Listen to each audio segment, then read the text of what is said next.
تو میں نے کہا جب آپ وضو میں گردن کا مسح روایت کے ذوف کی وجہ سے نہیں چھوڑتے تو آمنہ کے لال سے محبت کا انداز کیوں چھوڑ بیٹھے ہیں؟ اللہ کی بارگاہ سے ادب کی توفیق مانگا کریں۔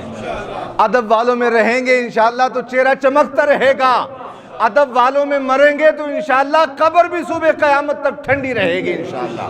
فرماتے ہمارے علاقے میں مناظرہ ہوا، مناظر بیٹھ گئے، کتابوں کے ڈھیر لگ گئے، دائیں بائیں لوگ بیٹھے ہیں، مجمع لگ گیا سننے والوں کا کہ آج دیکھتے ہیں فیصلہ کیا ہوتا ہے۔ ایک مولانا صاحب اٹھے، انہوں نے اپنے دلائل دیے، بیٹھ گئے۔ دوسرے مولانا صاحب اٹھے، انہوں نے اپنے دلائل دیے، بیٹھ گئے۔ پھر ان کی باری آئی، وہ دلائل دینے لگے، بولنے لگے۔ پھر ان کی باری آئی، دن سارا گزر گیا، رات اندھیرا ہونے لگ گیا۔ جو صدر مناظرہ تھے انہوں نے کہا یار آج کی نشست کو ختم کرو، کل پھر دوبارہ آ کے یہاں سے بات شروع کریں گے۔ رات گزری، اگلے دن پھر تازہ دم ہو کے دونوں گروہ آ کے بیٹھ گئے۔ ایک دلائل دینے لگا کہ معاذ اللہ آقا علیہ السلام کو یہ بھی نہیں دیا گیا، یہ بھی شان نہیں دی گئی، یہ بھی شان نہیں دی گئی۔ میں نے کل بھی یہاں کہا تھا کہ حضرت آدم علیہ السلام کی سنت ہے انگوٹھا چومنا، یہ میری ہوتی یا کسی اور عالم کی ہوتی تو آپ چھوڑ دیتے، رد کر دیتے۔ کہتے ہیں جی روایت کی سند میں ضعف ہے، تو میں نے کہا ساری دنیا کے محدثین نے لکھی ہے یہ بات کہ فضیلت کے باب میں جس روایت کی سند میں ضعف ہو وہ بھی قابل قبول ہے۔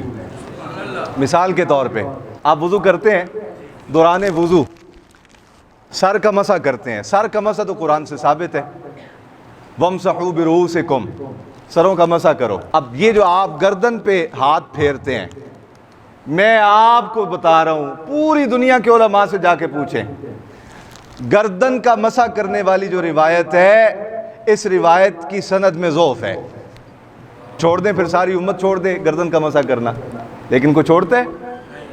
جتنے نمازی ہیں سارے وضو کرتے ہیں، گردن کا مسح کرتے ہیں نا، تو روایت کی سند میں ایک راوی ضعیف ہے۔ تو میں نے کہا جب آپ وضو میں گردن کا مسح روایت کے ضعف کی وجہ سے نہیں چھوڑتے تو آمنہ کے لال سے محبت کا انداز کیوں چھوڑ بیٹھے ہیں؟ اللہ کرے میں اپنی بات سمجھانے میں کامیاب ہو گیا ہوں۔ جب آپ ان چیزوں کو نہیں چھوڑتے تو پھر آپ رسول اللہ صلی اللہ علیہ وسلم کی ذات اقدس سے محبت کے انداز پر کیوں اعتراض کرنے لگ جاتے ہیں؟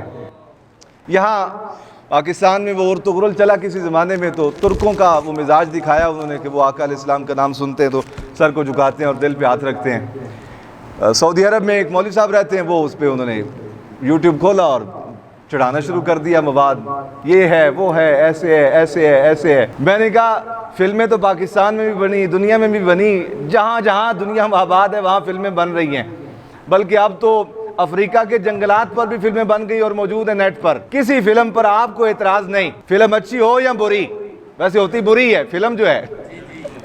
ہمارے ایک دادا استاد سے تو ان سے کسی نے کہا حضرت چھٹیوں کے دن نے ڈرامہ دیکھ آئیے، اور میں انہوں کی ویکھنا جڑا ہووے ہی ڈرامہ، اللہ کرے سمجھ آ جائے آپ کو، کہا وہ بچے ہوتا کی ویکھنا جڑا ہے ہی ڈرامہ جڑا، تو فلم بری ہوتی ہے، لیکن کسی اچھی اور بری فلم پر آپ کو اعتراض نہیں۔ اس پہ اعتراض ہو گیا، کیوں؟ کہ آقا علیہ السلام کا نام سن کے سر جھکاتے ہیں، دل پہ ہاتھ رکھتے ہیں۔ غور تو کریں آپ کہاں کھڑے ہیں، آپ اپنے علم کا استعمال کس جگہ کر رہے ہیں، کبھی غور کریں اس بات پر۔ اتنی منفی ڈائریکشن، اتنی منفی ڈائریکشن، اور آپ کے علم کی زد میں اگر میں آتا تو بات کچھ نہیں تھی، آپ کے علم کی زد میں اگر کوئی ایکس وائی زی آ جاتا تو کوئی مسئلہ نہیں تھا، آپ کے علم کی زد میں امام الانبیاء کی ذات آ گئی۔ ٹھہر جائیں، تھوڑا حوصلہ پیدا کریں، رکیں، اپنے آپ میں ٹھہراؤ پیدا کریں۔ جس سپیڈ کے ساتھ آپ دوڑے چلے جا رہے ہیں اس کا انجام آخر جہنم ہے۔ ہمارے علاقے میں مناظرہ ہوا، دن گزر گیا، رات گزر گئی، اگلے دن پھر تازہ دم ہو کے آ کے بیٹھ گئے۔ ایک مناظر کو فرمایا میرے بچپن کا دور تھا، تو میں دیکھتا ہوں کہ ایک مناظر اٹھتا ہے، وہ کہتا ہے حضور کو یہ بھی نہیں پتا، حضور کو یہ بھی نہیں پتا، حضور کو یہ بھی نہیں پتا۔ دوسرے ایک مولوی صاحب اٹھتے ہیں، وہ کہتے ہیں نہیں حضور کو یہ بھی پتا ہے، اللہ نے یہ بھی عطا فرمایا، یہ بھی عطا فرمایا، یہ بھی عطا۔ کہا سارا دن اسی بحث میں گزر گیا، رات ہو گئی۔ علاقے کے جو سردار تھے وڈیرے، انہوں نے کہا جی 2 دن ہو گئے، ختم کریں اس کو۔ کہا نہیں ابھی ہمارا جی نہیں بھرا، کل کی اجازت دیں ہمیں دوبارہ۔ کہا ٹھیک ہے۔ تیسرے دن پھر میدان لگ گیا، مولانا صاحب آئے تازہ دم ہو کے، انہوں نے پھر کہا یہ بھی نہیں تھا، یہ بھی نہیں تھا، یہ بھی نہیں تھا۔ دوسری جانب سے ایک اور مولوی صاحب اٹھے، انہوں نے کہا یہ بھی تھا، یہ بھی تھا، یہ بھی تھا۔ دوپہر کا وقت ہوا تو سردار کو غصہ آ گیا، اس نے کھونڈی اٹھائی، فرمایا سنو کیا باتیں کر رہے ہو، 3 دن ہو گئے ہم اسی بات پہ سن کے اک گئے ہیں۔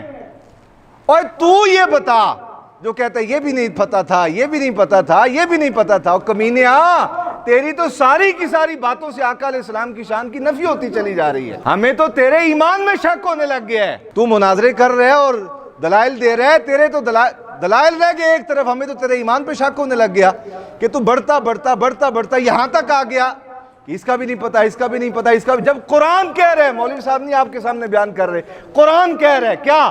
علمک ما لم تکن تعلم. محبوب جو کچھ آپ بتقاضۂ بشریت ہم ہر بشر کو عطا کرتے ہیں، آپ افضل البشر ہیں. افضل البشر ہونے کے باوجود جو کچھ آپ کے پاس تھا بقیہ جو کچھ آپ نہیں جانتے تھے آپ کے رب نے آپ کو خود پڑھا دیا ہے. جو کچھ آپ نہیں جانتے تھے آپ کے رب نے پڑھا دیا ہے. اسی لیے تو دیکھو جب غار حرا میں پہلی وحی آئی اقرا، جبریل امی کہنے لگے محبوب پڑھیے، فرمایا میں نہیں پڑھوں گا. نہیں محبوب پڑھیے، اقرا پڑھیے، کہا میں نہیں پڑھوں گا. بعض مفسرین نے کہا کہ دیکھو آقا علیہ السلام کے لفظوں کو سنو. آقا علیہ السلام فرمانے ہی چاہتے ہیں تیرے کو لو کیوں پڑھا، میں تے تیرے خالق دے کو لو پڑھ کے آیا ہوا. آپ سے کیوں پڑھے ہم؟ میرے عزیزان گرامی بات بہت طویل ہو گئی. اللہ رب العالمین سے ادب کی دولت مانگا کریں. اونچی آواز سے کہو انشاءاللہ. اللہ کی بارگاہ سے ادب کی توفیق مانگا کریں. ادب والوں میں رہیں گے انشاءاللہ تو چہرہ چمکتا رہے گا. ادب والوں میں مریں گے تو انشاءاللہ قبر بھی صبح قیامت تک ٹھنڈی رہے گی انشاءاللہ. وآخر دعوانا الحمدللہ رب العالمین.